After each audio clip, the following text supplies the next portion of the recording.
Reparations, you say now. Reparations. Now. Reparations. Now. It's so good to be in a room full of beautiful black people and others. Give yourselves a round of applause. On a serious note, it is a powerful testament that on this beautiful day that we are here to demand what we are due and demand of what we owe. My name is Tyrik Washington.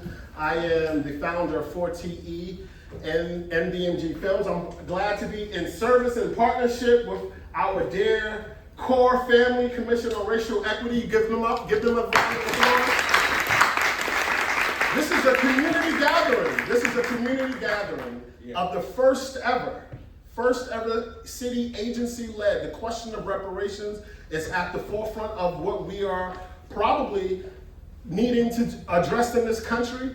And I believe that our time is now, our time is due. So we just give it up one more time for you guys for being here. Hope the food was great. I hope the communal was great. We're encouraging everyone to take pictures. I think that this is a historic moment. Take some selfies. I'm serious. Can we just take 5 seconds and take some selfies? Can we take some pictures right now? And I want y'all to hashtag NYC CORE. I thought I'm playing. I'm not playing. I'm not playing. I'm not playing. I need you to take a picture with it. I need to take a picture with Roger. Take a picture and share it amongst our social media. Thank you, sister, for listening. People don't listen. Why are we so hard-headed? How are we going to spread the word out of the first ever led city agency gathering around reparations? This is historic. What you going to say 50 years from now when it get passed? And you got your reparations in New York City. You want to have that picture? You ain't going to want to have that picture? Okay, don't take the picture then. You know, I want my picture. Can I get my picture? Can I get it? And can I get y'all to share it? Can I get y'all to share? The most important thing, though, on a serious note, we need to share this, right? We got to be out. I told Linda, we got to win the propaganda war. You know, the question of reparations is also a question of education. It's a question of political identity in this particular moment. And so what I'm joking, I'm playing around, but we need to we need to take some pictures. We need to take some pictures of this landmark, this historic moment in our time. And so without further ado, I have the great honor to bring up this freedom fighter. She'll like when I say that, because technically it is a part of the governmental apparatus, but it is an independent agency. See, some may not know that there are some people that meet the moment, and I believe that Linda Tijani is meeting the moment. I believe that CORE, the Commission on Racial Equity, is meeting the moment at this particular time. And so without further ado, I would like to introduce you to the chairperson and executive director of the Commission on Racial Equity, Linda Tijani. Come on, give her a round of applause now.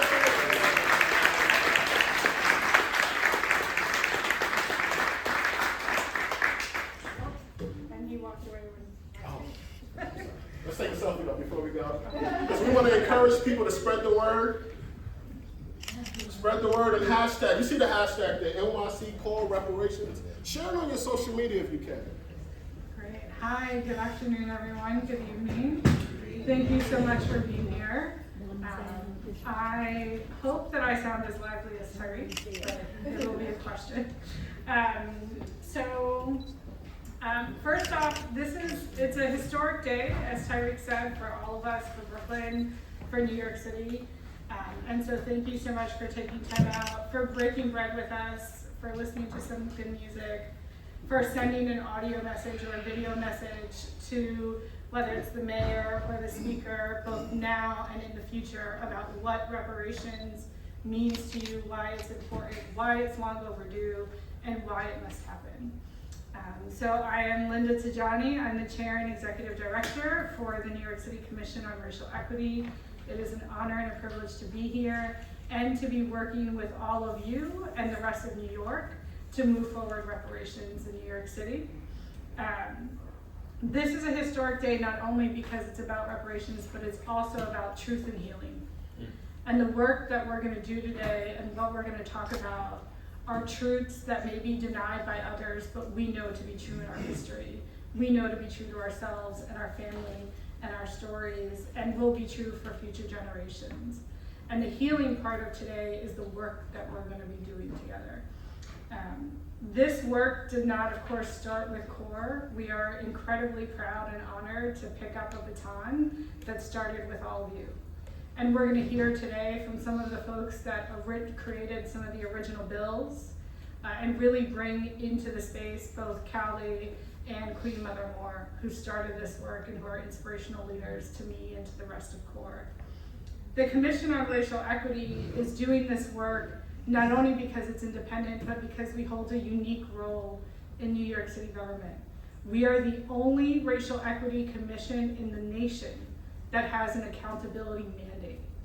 We are the only racial equity commission in the nation that is supposed to bring government to the table to be held accountable for what they are doing now, for what they have done in the past, and for anything that they may do in the future.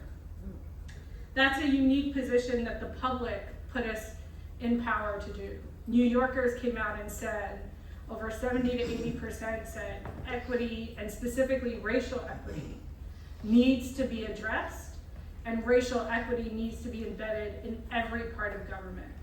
So we're here not only to hold New York City government accountable, but also to increase community voice in government decision making.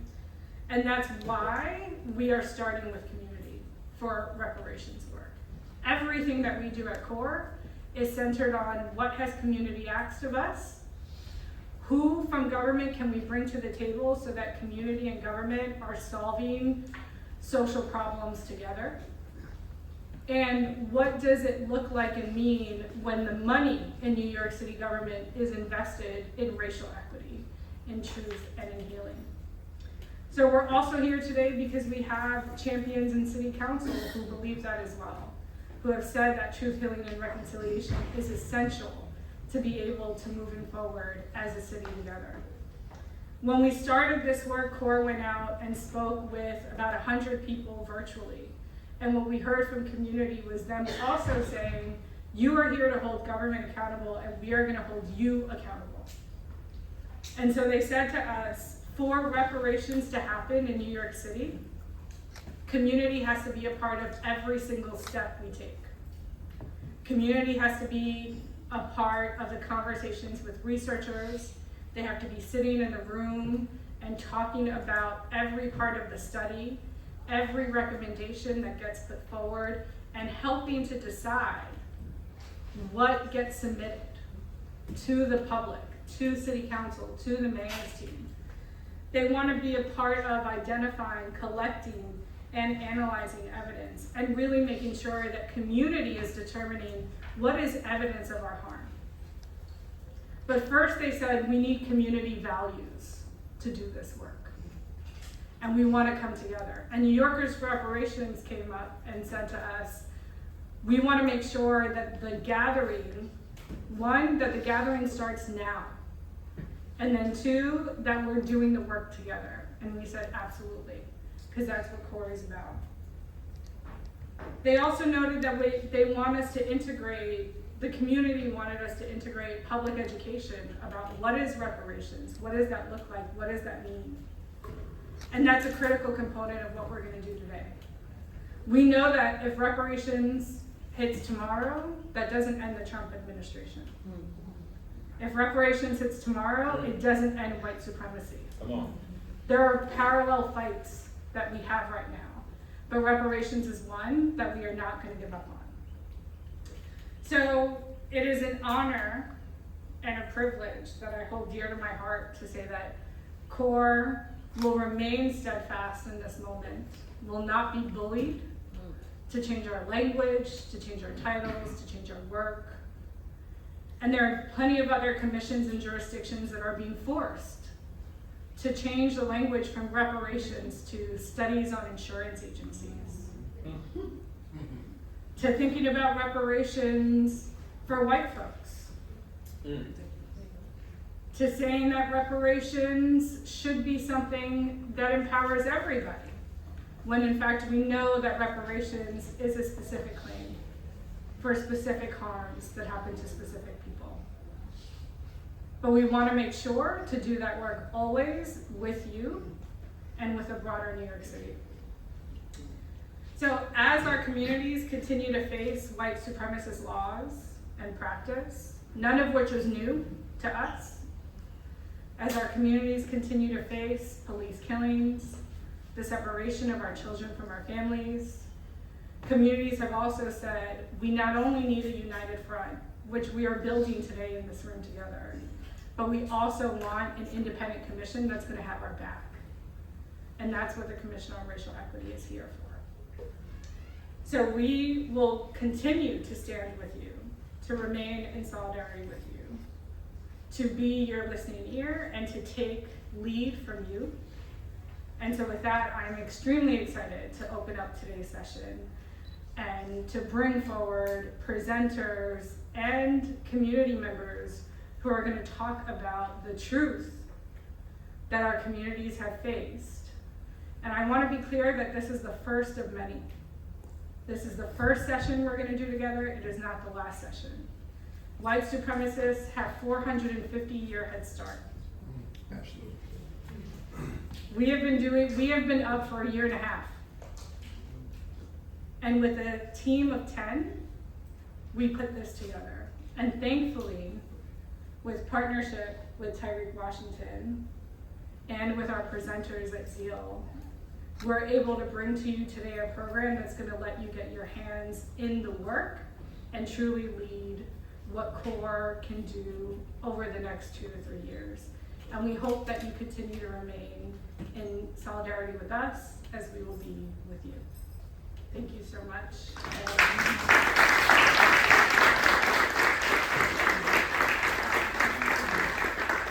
I now have the honor of bringing up the president of Weeksville. When we came to visit the space, he had mentioned, he talked a little bit to me and Tyrik about the importance that he felt for having this conversation, the first conversation for reparations in New York City at Weeksville. So Dr. Raymond, thank you so much. Absolutely. Good evening, everyone. Good evening. Good evening. Welcome to Weeksville. I just did a quick show of hands. How many of you have been here before? Okay, so I'm talking to the converted already. So I have a whole 2 minutes. I'm giving directions on. Keep your comments short. The main thing is I want to do is welcome you. Welcome you to Weeksville. Congratulate you on your work. 10 people who did all this work is incredible. And as was said earlier, this is just the beginning. So thank you for having part of the beginning at Weeksville. For me, as the president, CEO, and someone that gets to come here every day, it really makes me feel good when I see work and projects that are aligned so much with Weeksville's history. If you don't know, Weeksville was a free black community started in 1838, right? It had its own institutions, churches, schools, home for the aged, an orphanage, its own baseball team, and its own newspaper. But at the core of it, has always been a cultural and economic and political project. Everything you see at Weeksville is deliberate. The houses that you see at the end of this path right here, this gravel path, that's Hunter Fly Road. That was a Native American just trading route, and you take that trail down and you end up at houses that are from the mid-1800s, right? Those were houses that were built for and by black folks. Right? They turned it over, sold land to each other, and built a community, and at its height, it was 500 people. It was built on the premise that Weeksville was a place that would grant free black people the right to vote and enjoy full citizenship. So the idea of civic engagement, political processes, economic empowerment, self-determination is something that's really rooted at the core of Weeksville, historic Weeksville, and for me it is ingrained as much as this institution as it is in the ground. So when you come here, when I come here, I think of this as a sacred space, hallowed ground. And as an institution, it is not only a pleasure, it's an honor for you all to be here and have this conversation here. The last thing I'll say is that I can give you the dates about Weeksville when it was started, how many people lived here, what kind of institutions it had, how the houses are rediscovered, and now they're going through an 18-month restoration project or landmarks, so they're gonna look like brand new old houses. But the main thing about Weeksville, for those that have been here and those that have not been here before, is that it has an energy and a history that's rooted in ancestors and elders that have both worked here and lived here and built this community. And for me, that's an intangible that you can't physically touch it, but you can feel it when you come here. So when conversations and projects like this come to Weeksville, for me, I like to see the alignment. And I hope that any part of that history, our legacy, our lineage, can inform the conversations that happen here today and the work moving forward. So once again, thank you for having us at Weeksville. I want to congratulate you on your work, getting this far. I know this is the only beginning. I can feel the energy in the room. I'm looking forward to hearing how the work progresses. And know that the work is welcome here. You all are welcome here. Please come back. And this is an exciting time. I can feel it, I can see it. And I congratulate you on your work in getting to this point. And as was said earlier, this is really only the beginning. So the best is yet to come, I'm sure. And this is an incredible time. When you talked about the erasure of history, the changing of language, all the contorting we're doing to fit in and move forward, being unapologetic at this point is important. And I don't want that to be lost, because there's parallels in Weeksville, because we're going through a lot of the same things y'all are going through. So we're in this together. So again, once again, everybody, thank you for coming. Thank you for having us event at Weeksville, and I wish you all the best. And I see the best is yet to come. So thank you. Give it up, give it up, give it up.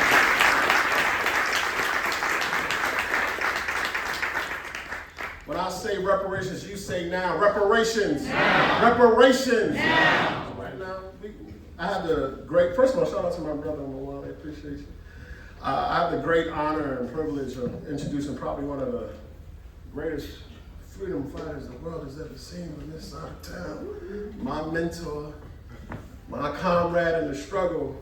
I have the privilege of being the co-chair of Operation Power, a unapologetically Black, revolutionary nationalist grassroots organization. This probably the city probably has ever seen that understands the importance of revolutionary politics as an in the meantime strategy.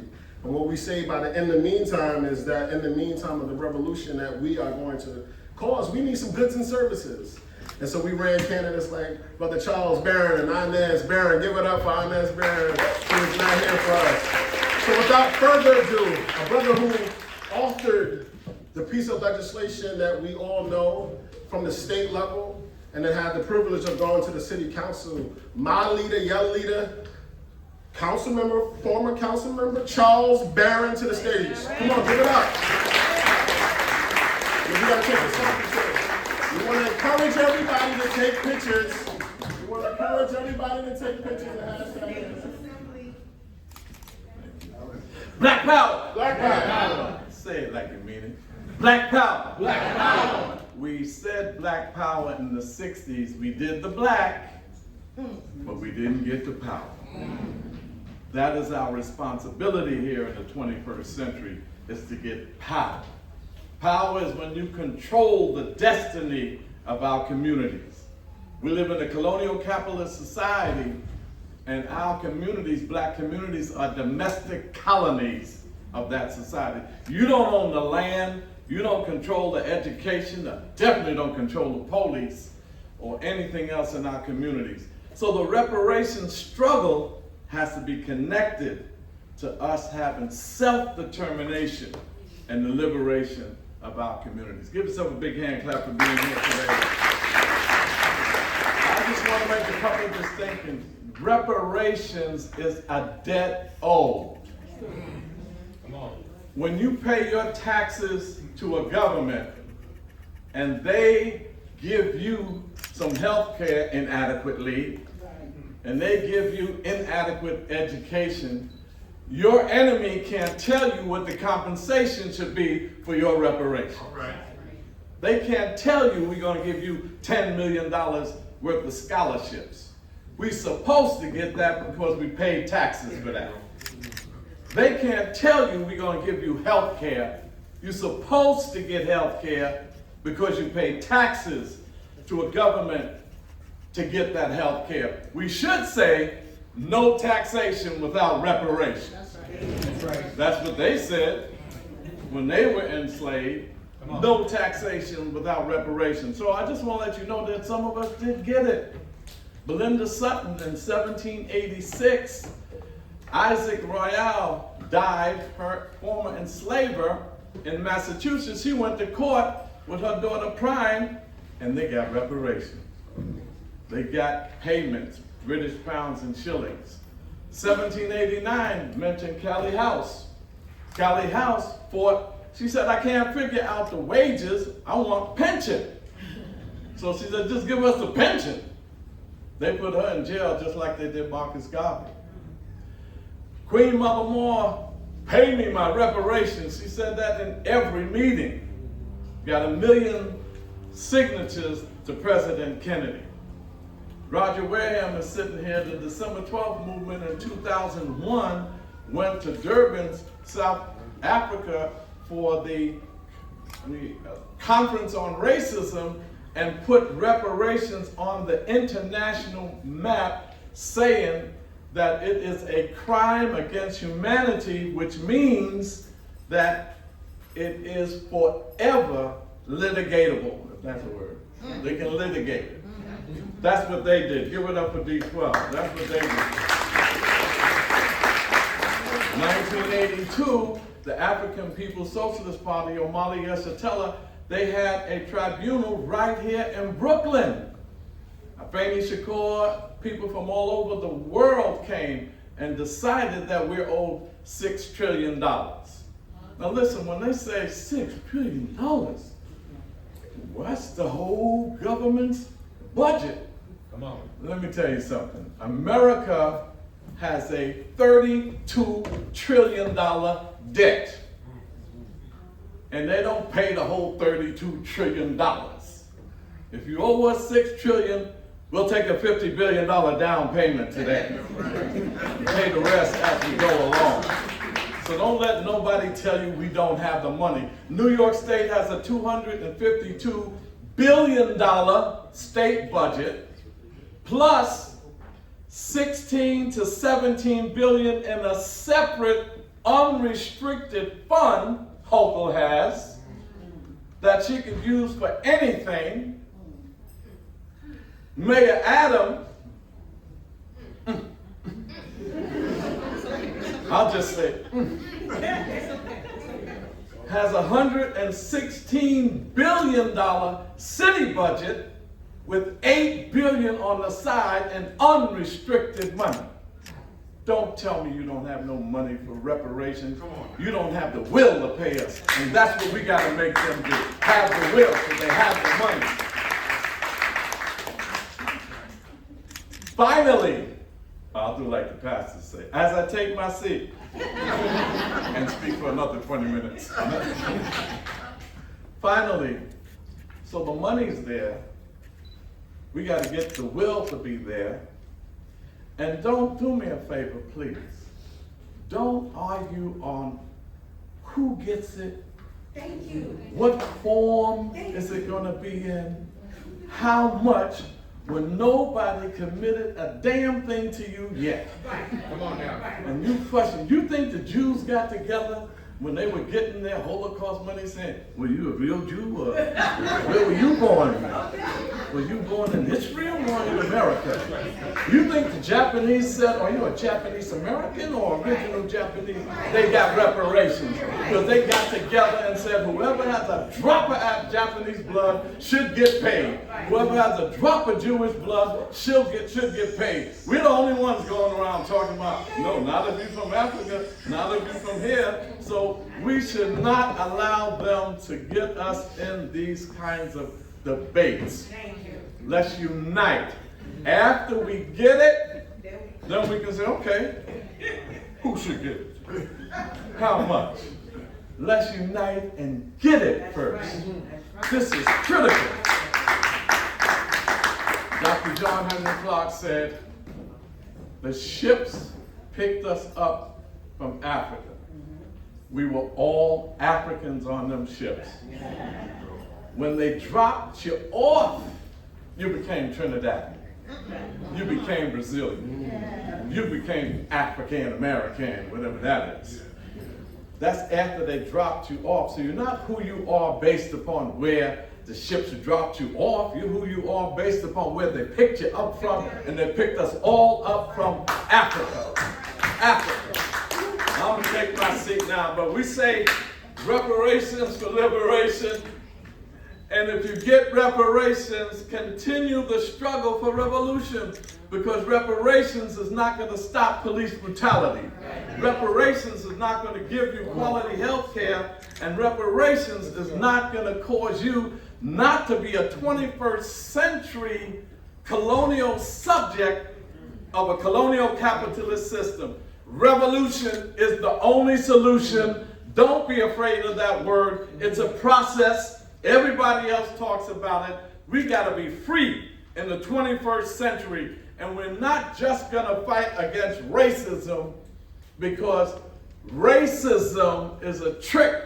Come on. They got you fighting against racism and not against colonialism. They got you fighting against racism because that means inclusion. So when you fight against racism, they'll give you a black president. But they won't get rid of black poverty. When you fight against racism, they'll give you a whole lot of things, but they won't give you liberation from their subjugation. Black power! Black power! That's a bad black man right there. When I say reparations, you say now. Reparations! Reparations! Reparations! When I say reparations, you say now. Reparations! So let's do this real quick. I'm serious about my selfies. I need my selfies. I need my pictures. So let's all take a second and take some pictures. This is a historic moment. Who took some pictures already? Okay, doing a little better. And let's hashtag NYC CORE Reparations. Okay, let's hashtag that on our Instagram, on our Facebook. Let's take some. This is a historic moment. When I say reparations, you say now. Reparations. Now. Bishop, did you take a selfie? Okay, I'm calling you out. I'm calling people out. I'm calling you out now. I'm calling you out. All right. I need y'all to take some pictures, because this is the only way that we spread the word. It's the only way that we spread the word. But without further ado, because we understand the importance of what the black church has been to us, right? And we understand that a lot of us, like Malcolm said, some of us need to keep our religion in the closet. Because before we became Catholic or Baptist or Pentecostal or other sectors, we are still black people. But we also understand the importance of historically the faith community has done. So without further ado, I have the great honor and pleasure to bring up one of the baddest bishops the world has ever seen. Say it again. That's some members back there, huh? Say it again. Bishop Ajana Ku. Get it right. Get it right. Get it right. Bishop, will you? Let's give it up for the bishop as he calls.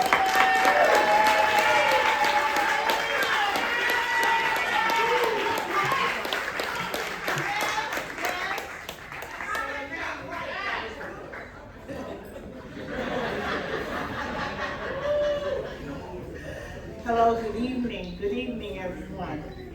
So they've asked me to share some considerations or what I would want to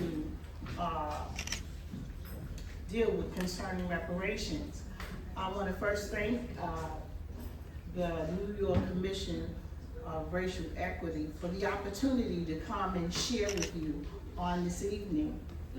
And my presence or our presence before you is not only as a faith leader, but my presence today is in the spirit of Moses and the prophets in the Bible. We present in the spirit of our enslaved ancestors who labored for this country's wealth, but died in chains and in silence. And we present today as one who has witnessed the moral failure that continues to loom and overshadow the city, the state, and the nation. The failure to repair the harmful damages caused by chattel slavery, by segregation and white supremacy, terrorist traits of economic exclusion, and the ills of systemic injustice like redlining, prison industrial complex, big pharma, and healthcare for profits, and all of this and more that have contributed and have been inflicted upon Black African people in America to this day. So in the book of Micah, in the Old Testament, chapter 6, verse 8, there is a tremendous question that is raised, and it says, what does the Lord require of you but to do justice, to love mercy, and walk humbly with your God? Well, justice will never be complete until what has been broken is made whole. It can never be complete until what has been broken, the damage that has been done, is made whole. Justice demands more than apologies. It demands action. It demands repair. And it demands reparations. And we want to suggest that reparations are not radical, but in God's eye, they are righteous, revolutionary, and relevant. Reparations are not about charity, they're about justice. That's right. This is not just history. This matter of reparations is a living wound, and it's still painful, and it's still plaguing, and it still stings to this very day. So let's get the process moving. So then, I concur with some of the faith leaders around the country, and we want to suggest that what the rollout or possibly could look like, which is almost akin to what we see on this board. But the first thing we want to suggest is that it should look like having a committee, a Reparations Commission, that of course by CORE, but I want to suggest that we use 3 representatives from legitimate African American revolutionary organizations with a track record dealing with reparations. That's right. I want to suggest that we use 3 faith leaders who understand that it's one thing for otherworldly salvation, but it is imperative that we understand this worldly liberation. I want to suggest that maybe we get 5 vested community members, and if necessary, you can add maybe 2 or 3 politicians who will not be used to hinder or block or create hindrances or create any kind of stalling to the process. Of course, direct compensation, and I'm with the assemblyman, councilman, we can figure it all out, but we just need direct payment. Somebody say direct payment. They say cash rule everything, so direct payment. Come on. Cash rule everything, direct payment. I'd like to say that we would want to suggest that they would need to look at investment in land ownership and in businesses that are run, created, and owned by us. And that there's a guaranteed free healthcare system. Unfortunately, over the years, we have watched how there are other countries who are deemed uncivilized or underdeveloped, but they have free healthcare for everybody. They do. And I think that is something that should be included. And then there should be accountability.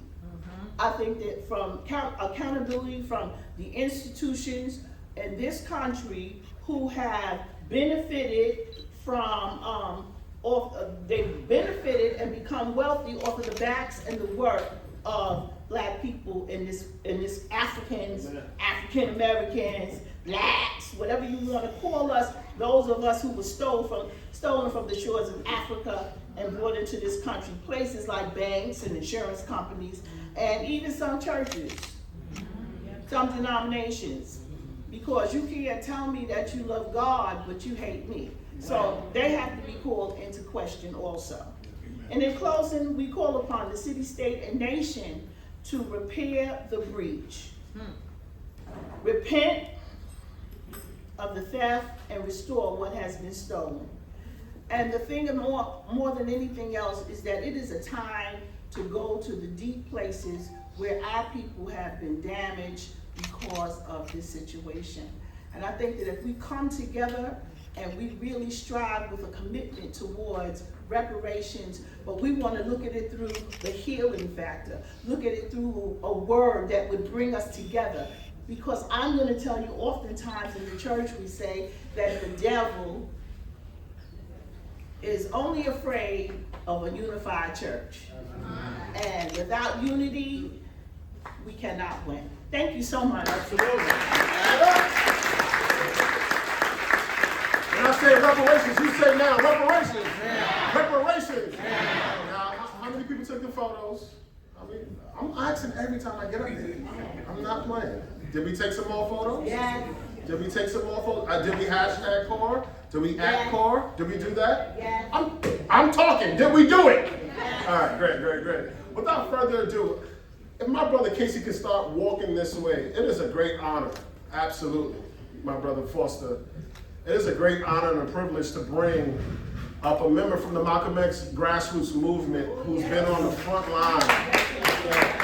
Who's been on the front line on this issue to give some brief remarks, some brief testimony about the importance of reparations. Brief remarks, brief testimonies, but we wanted to honor you and honor your organization as well, bro. Thank you. Appreciate it. Brief. Okay. All right, I wrote it down. I'm getting older. My eyes are not as good as they used to be, so I'm going to do my best. Good evening, everybody. My name is Casey. I'm from the Malcolm X grassroots movement. We are an organization whose mission is to defend human rights of our people and promote self-determination in our community. We embrace and advocate for the internationally accepted United Nations definitions of reparations, which includes the 5 components, which are cessation, assurances and guarantees of non-repetition, restitution and reparation, compensation, satisfaction, and rehabilitation. Restitution for reparations must be paid for chattel slavery and its afterlives.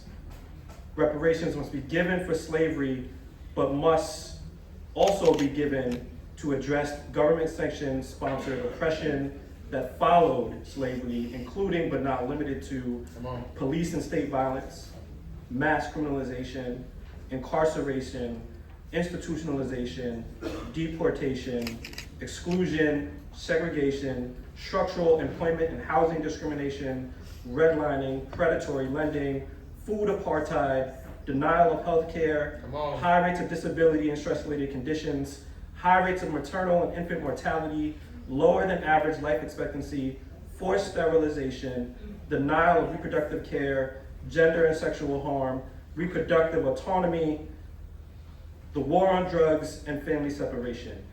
And I think what's critical for this effort here that CORE is leading is that it is focused on the government's role in sanctioning all of these inequities that still exist today.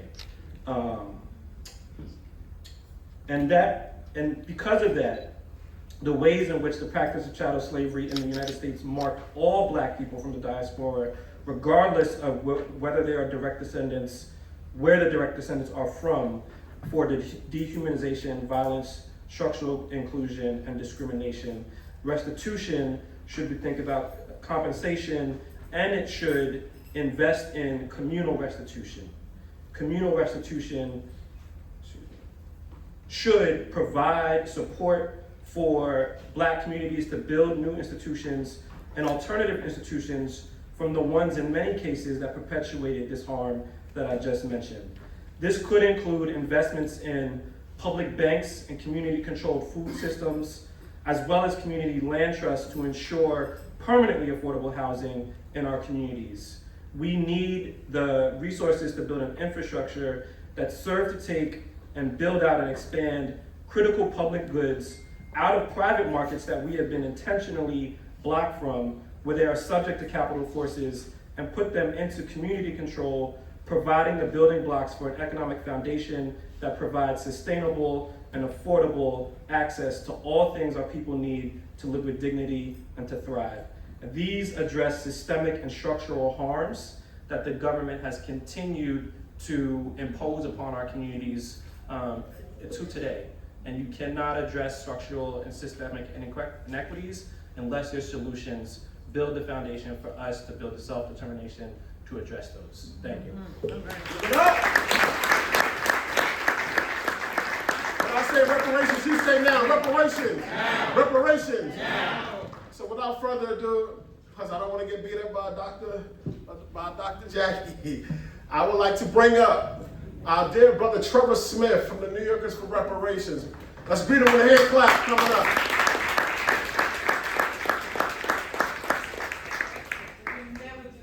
Absolutely. All right. When I say reparations, you say now reparations. Now.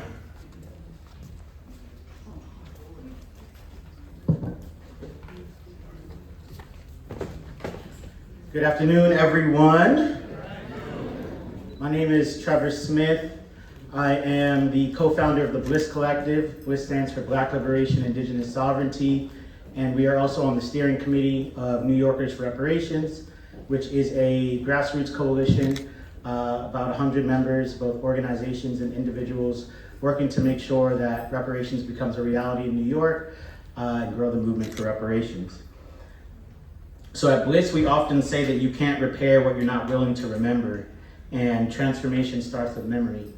And the work that we do at Bliss is about reshaping public memory, reshaping the origin story of this nation. So standing here at Weeksville, it pushes me to remember that we're not on neutral ground, we're on sacred ground.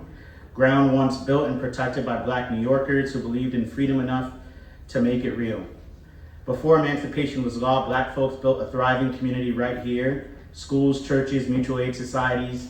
They didn't just wait for justice, they made it visible. So reparations is my political home.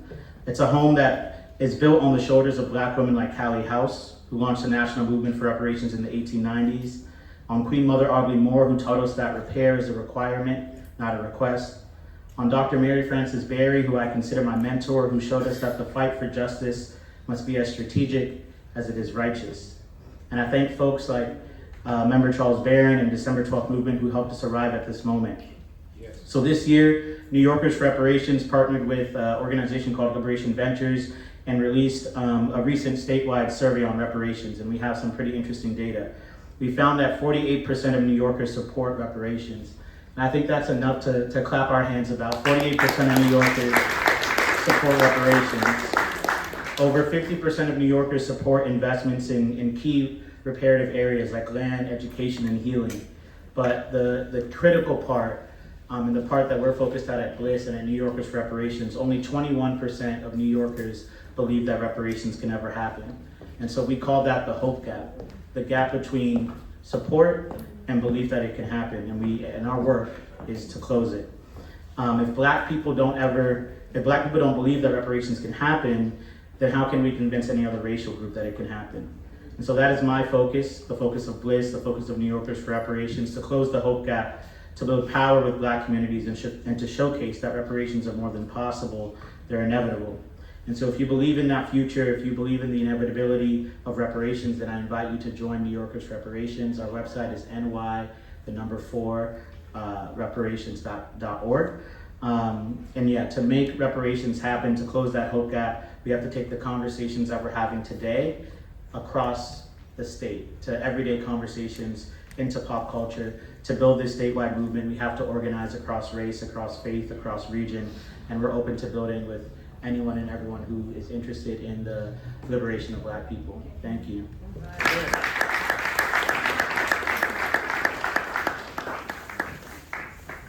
When I say reparations, you say now. Reparations. Now. We understand that culture is a weapon, our art is a weapon, and that one of the greatest tools that we have to fight this oppressor is through spoken word and through our music. So without further ado, I'd like to bring up this beautiful young black man who is my son, who is doing well at Pace University, going in his second year, Tyrik Washington Jr.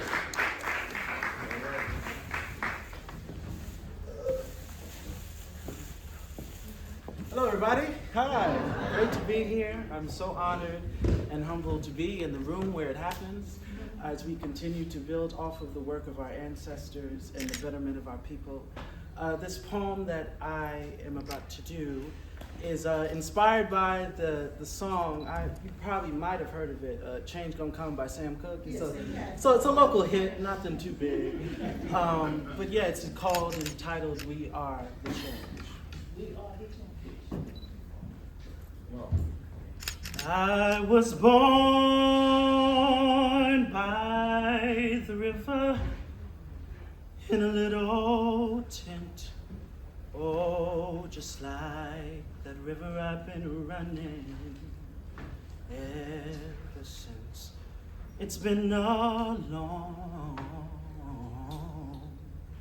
long time coming, but I know a change gonna come. Oh, yes it will.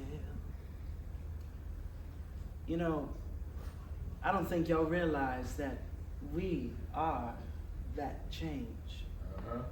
We are the change. We are the answered prayer that our ancestors prayed for in the dark. Can't you see that we are the spark? You see, we are the spark that kept our grandparents warm as they marched in that rain, sleet, and snow, determined to fight against Uncle Sam and that damn Jim Crow. We are the change. We are the vision that our parents had when they sat us down to teach us our history. That's why we already have the victory, because we are the ones that stand up when it's easy to call defeat with our walk that's often imitated but never duplicated, with our soul that no school could ever teach, and our standard of excellence that no one ever dared to reach. We are the change. We are the melody in every song, the drum line to resistance. We are the wind that makes you go and pushes you to go the distance. We are the piece of freedom. We are the dream. We are the change. We are every movement, every fight. We are every warrior, every chant, every boycott, every stance. We are the change. We are bold. We are the light. We are every word and every story that has ever been told. We are the blueprint. We are the swag. We are the culture. We are the change. Because we are who we think we are, because we are the change. So that's why I don't need y'all to feel vanquished. I don't need y'all to tremble or be down and cast down with fear. Because you need to remember that God and your people are near. Because this war isn't over. We are clearly not done. Let's keep on fighting. Because a change gonna come. Oh, yes it will. Woo!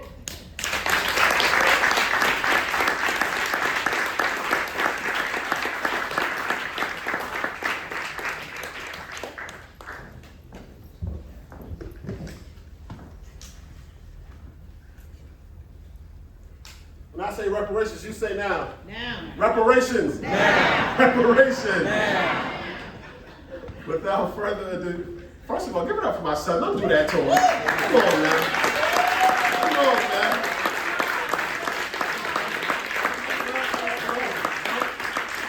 Don't play with it. Don't play with it. Don't play with it. I'm just joking. You did that.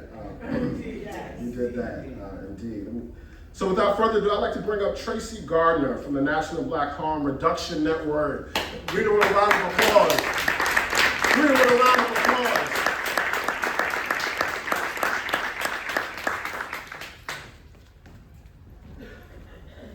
It's so nice to be in a room with so many black people. Okay, I'm Executive Director of the National Black Harm Reduction Network. I have one of my founders actually here.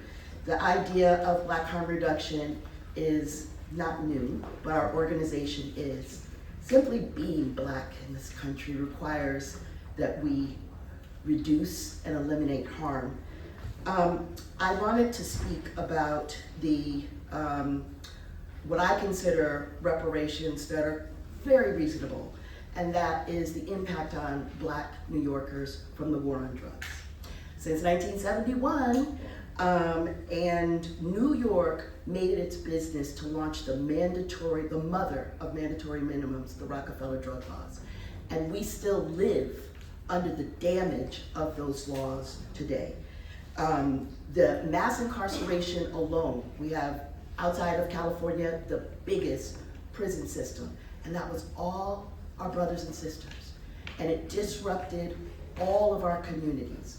And in the disruption, it made our communities vulnerable by attacking the health and human services infrastructure, and the same neighborhoods keep getting sick and keep having responses because we're always responding to the emergency instead of addressing the core. So the Global Harm Reduction International is estimated that the US has spent about $3 billion, right? Let's back into it. I'm not good at math, but let's back into it. How about gross national product per capita? That's about 80,000. And then New York's portion of that, something reasonable. But it has to go back for me and for the Harm Reduction Network at least 40 years. And that's just being kind. One of the things, and one of the reasons why I am so especially glad to be here, is because we bear the disproportionate burden of the health emergencies. Now it's overdose. Before it was HIV. Before it was crack. Before it was heroin. And there's a reason for it. And the damage is that we have internalized and stigmatized ourselves. All of our lives are valuable. Fentanyl is out there. Every single life. If this environment that's going on now with that orange mess, we can't afford to throw anybody away. And I'm gonna make this direct plea to folks like me who've come to the other side and are living their lives in recovery. What would you like before day one? Did you deserve to live? Did you deserve a chance? So only white folks are asking me to come speak, and I need that to change. So you'll see me back here, but I also want you to spread the word about the National Black Harm Reduction Network.org. We are here in New York, nbhrn.org. Thank you.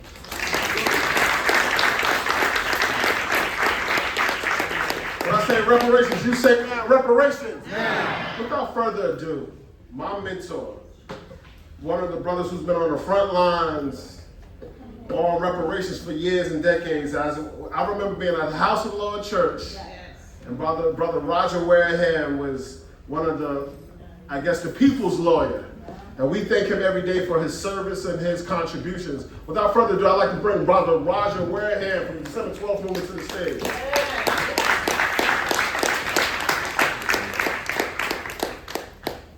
They stole us. I don't hear anything. They stole us. They sold us. They owe us. So that's very simple. And that's what we're talking about today. So I'm just going to drop some stuff because I think the people who spoke before me laid out a lot of the things that we need to talk about. I see a lot of familiar faces. I won't assume that everybody knows, but I'm here as a representative of the December 12th movement. And our work around reparations has been for over 30 years. And it's both been local, it's been national, and it's been international. I think Charles Barron mentioned it, that we were the principal organizers, along with National Black United Front, of the UN World Conference Against Racism back in 2001, which produced the historic Durban Declaration and Program of Action, which is the first international declaration, as Charles laid out, that the transatlantic slave trade and slavery were crimes against humanity. The key point being that if you can find an international place to bring it, they cannot claim that you cannot bring it because the statute of limitations has run, which is what the United States has done every time we try to address the question of reparations. They've got a law that says that they're immune unless they agree to be sued. And you know that's not about to happen. So we did that. We had the first national demonstration for reparations on Marcus Garvey's birthday in 2002.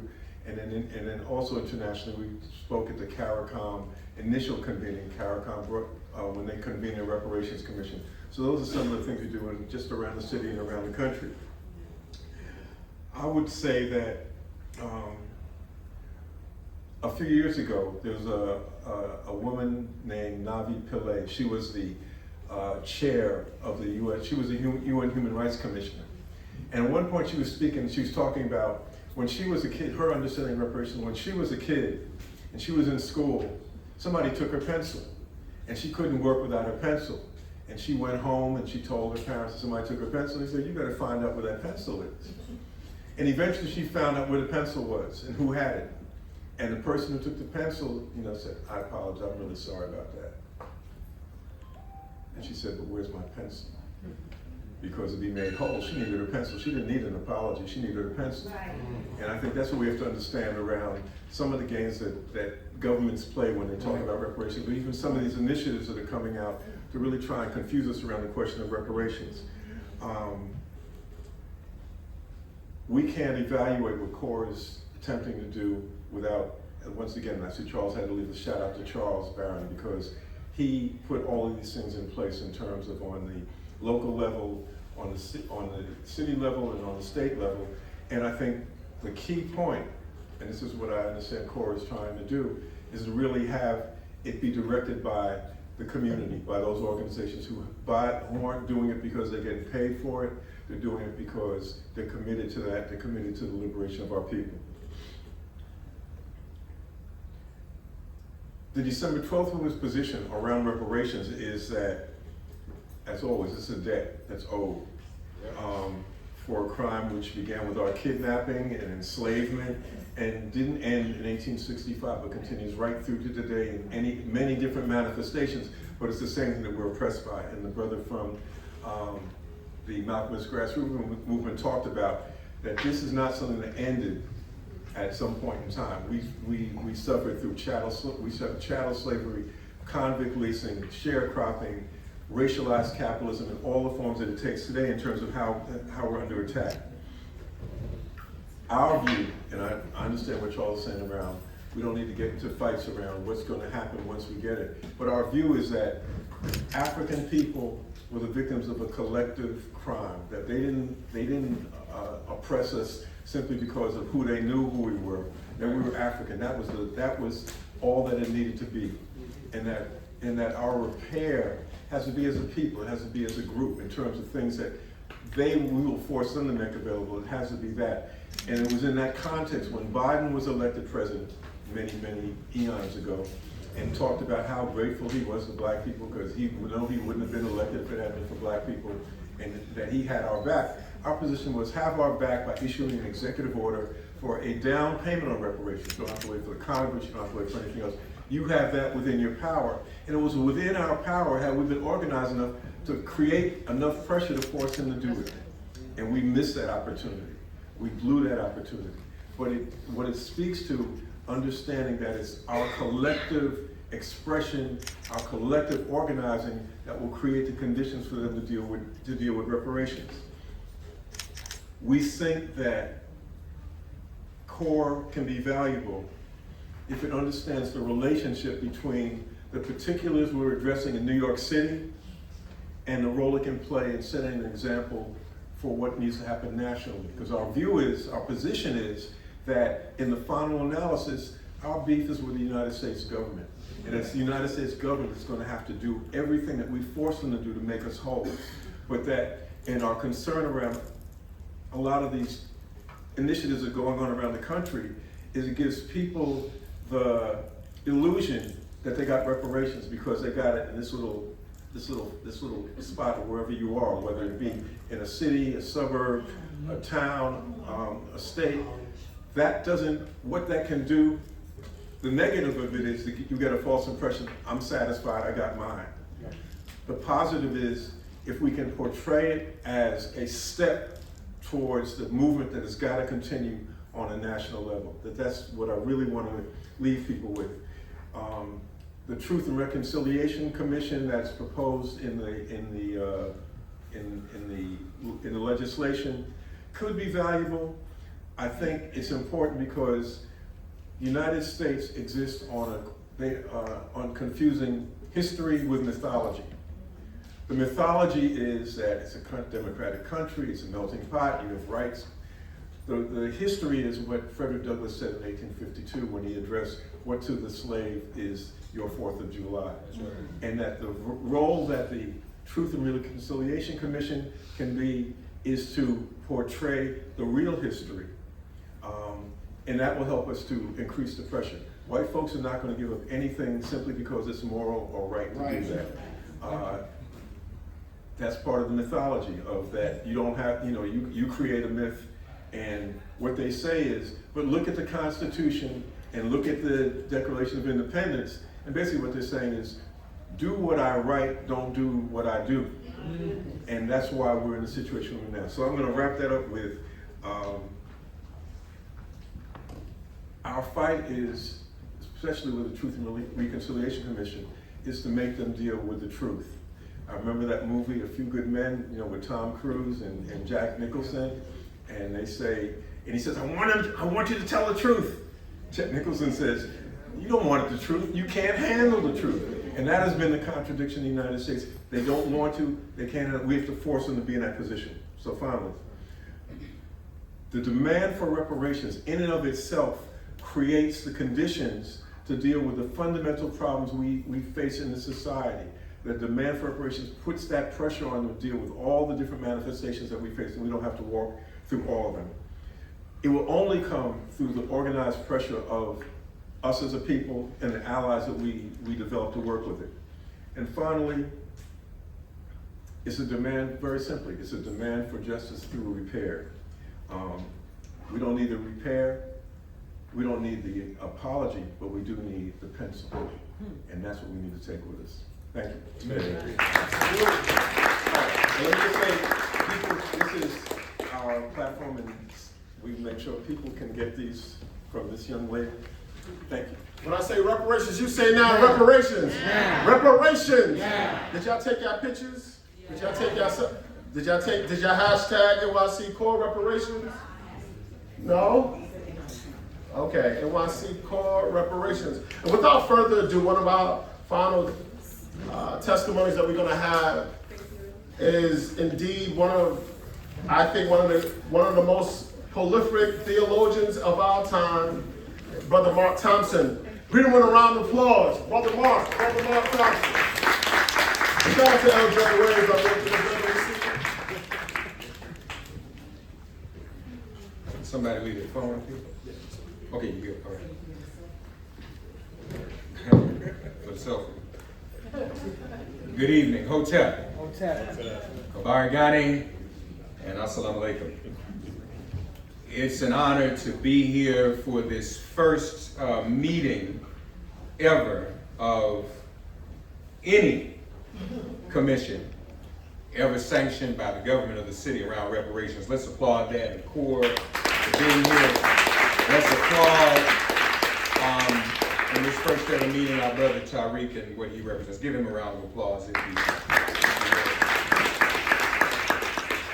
I'm honored to be in the presence of my elder brothers, Charles Barron and Roger Wareham, who've been doing this for many years before me. We ain't that old. It's relative, but they still treat me like their little brother. Now, I'm thankful for them. Let's give them a round of applause. I see the New York State Conference President, NAACP, has walked in the room. Eldra Williams, give her a round of applause.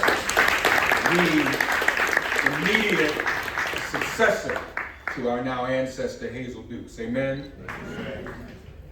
So just a couple of words. This is very, very important in this first ever hearing in the village of Brooklyn in Weeksville, which was one of our original communities.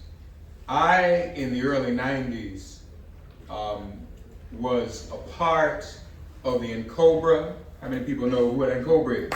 All right. The NCOBRA Litigation Commission that was led by attorney Ajwa Ayatoro and now ancestor Charles Ogletree. And we pretty much began to establish the coining of a term that is still applicable today, and that is vestiges. The vestiges of enslavement.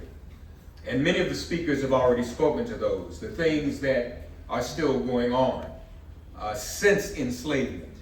And I won't list them all, but everyone has spoken to them, from the war on drugs, the war on poverty, the mass incarceration, to lynchings, Jim Crow, segregation, all of those things are still going on. So any pseudo-intellectuals from PWIs who make an argument that we only need to discuss up to 1865 is absurd. Secondly, those who would argue, as Charles alluded to, that we need to debate who's eligibility and who should not be able. They didn't ask Amadou Diallo whether or not he was a descendant of an enslaved ancestor. So any African, as Roger said, is subject to the harms and the oppression that we've been dealing with for centuries. And not only that, you know, it's almost as if Dr. Ron Walters was prophetic, Charles. Because if you recall, what he said to us was this. He said, you don't file a civil suit for damages and then at the outset say what you expect all the damages to be. You don't argue against yourself. So folks say, well, we can only ask up to 1865 because that's all the government can afford. Who are we to cut ourselves off that way? So I just wanted to share those thoughts with you. I was very close to Dick Gregory, and I'll leave you on a humorous note. There was an Oxford geneticist who came to visit some years ago, and he wrote a book called DNA USA, Brian Sykes, a friend. And he upset a lot of people because he studied DNA in this country. And he found that white folk from the Northeast United States were almost purely European. But over a third of white folk in the South had some of us, had some African in them. And they were very upset about that. But then Dick Gregory used to say, y'all be careful about reparations. Because them folk that are mad now, so wait a minute, had a little something in the woodpile with me, right? So, as we used to say. Lastly,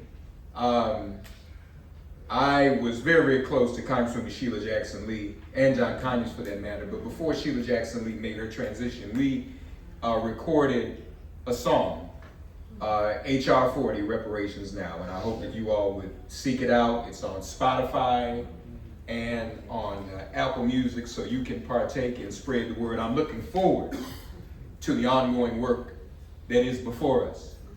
And as Malcolm X said, your ancestors may not be here to pay. My ancestors may not be here to collect, but you are here to pay, and we are here to collect. Reparations, reparations, reparations. Amen. Thank you very much. So I'm gonna take a few seconds to do this, and I think this is important because we need to also understand that when you do something of this magnitude, that there's a tax at hand from it. And as I said before, Linda Chidani has been, I think, a stalwart in the vineyard, to use that language, of a freedom fighter that needs to be protected. Your mayor, not mine, your mayor, try to fire her. I'm serious.